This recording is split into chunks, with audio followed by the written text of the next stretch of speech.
on that pick? Bad decision. I was trying to locate Garrett across the middle. I had Emore on the outside. Floated one. Corner did a good job coming back and getting it, but forced it. Shouldn't have thrown it. Despite the result, did it feel good to lead the team down there to get that field goal, especially on the fourth down and door? I mean, you go into the drive and it's a challenge, and we got 3 timeouts with a minute 50, 59, I think it was, and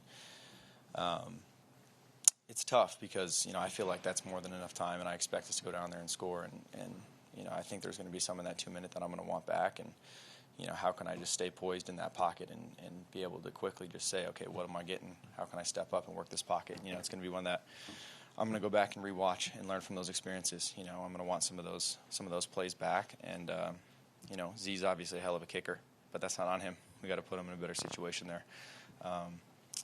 With 1 second left, I think we had an opportunity to go down there and score, and we didn't get it done. Were you surprised the timeout wasn't called earlier? No, I mean, to be honest with you guys, so much is going on. I have no idea when timeouts are coming, when they're not. My job out there is we're rolling until someone tells me the clock is stopped. So going as quickly as possible until we can't.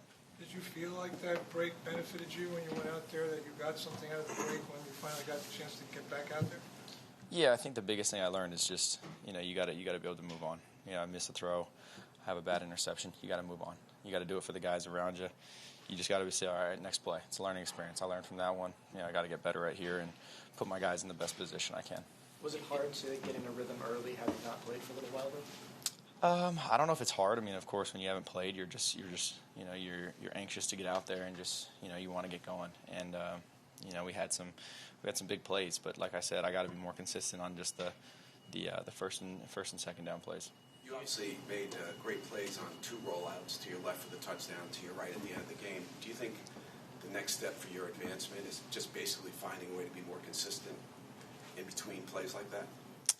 Yeah, I think it goes back to, we had some just big plays in general. I think LaFleur did a great job setting me up outside the pocket, and obviously Garrett doing a great job going up to get some of those. But, it's every play is kind of looked at separately, So for me, it's just going back to some of those in the pocket ones, even if it's a conceded down almost where it's 3rd and 20, and I have an incompletion of Conklin. I can't have that, Play the field position, get him a good ball, give G a good ball on the inside one, protect the football, and we play the field position. Trust in our defense. Those guys are doing an amazing job on that side of the ball, and so we got to trust in those guys.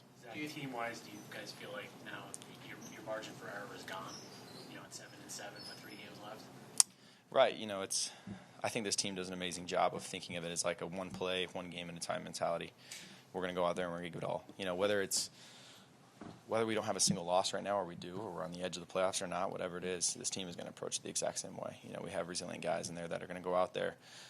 They're going to battle every single play like you saw there at the end. They're never going to quit, and we'll be ready for Thursday. Do you think you played well enough to deserve another start? No, I think that's not up to me, right? And for me, I think it comes back to how can I watch this film? How can I improve? And can I keep trying to put our offense in the best situation to win? A couple more? I didn't do that today. So I win. You think there are at least tangible things that you showed today based off of the reset period that you had with the time off?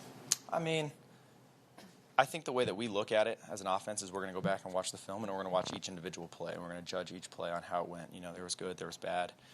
But essentially, there's a lot to learn from. I got a lot of plays I want back. And so until I can correct those and make the easy ones, I got to keep learning and just trying to improve.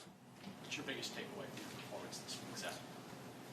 I think it goes down to we had some explosives, but we got to put drives together. I think at one point I saw we had, 9 completions for a crap ton of yards, which is great. Explosives will win you games. But, you got to just be able to just kind of pick apart a defense and sustain drives, be ahead of the sticks, get that completion on first down to play a well second down and be in a manageable third down. So that's my job as a quarterback. How can I put our offense in a manageable third and short situation?